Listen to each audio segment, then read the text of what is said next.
George Lister is getting ready to put his home on the market. He says with mortgage rates hovering at around 3%, his timing to buy a new home couldn't be better. It's kind of nice to know that all of a sudden every month there's going to be just a little bit more left over.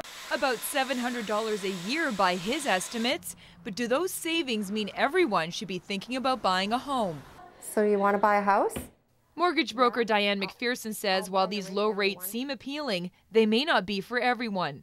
For example, you could take a big hit if you decide to break or refinance an existing mortgage. If at the time that you break the mortgage interest rates are lower than what they were previously, then imposes an interest rate differential penalty, and we've seen some really ugly penalties in the last few years. Still, McPherson says the low rates will stimulate the housing market and get some people off the fence, but cautions the only direction rates are likely to go from here is up. On a $250,000 mortgage, if your rate initially was 2.99 and the rate went to 4.5%, your payment would go up about $150 to $180 a month. And as rates go up, could the value of homes go down?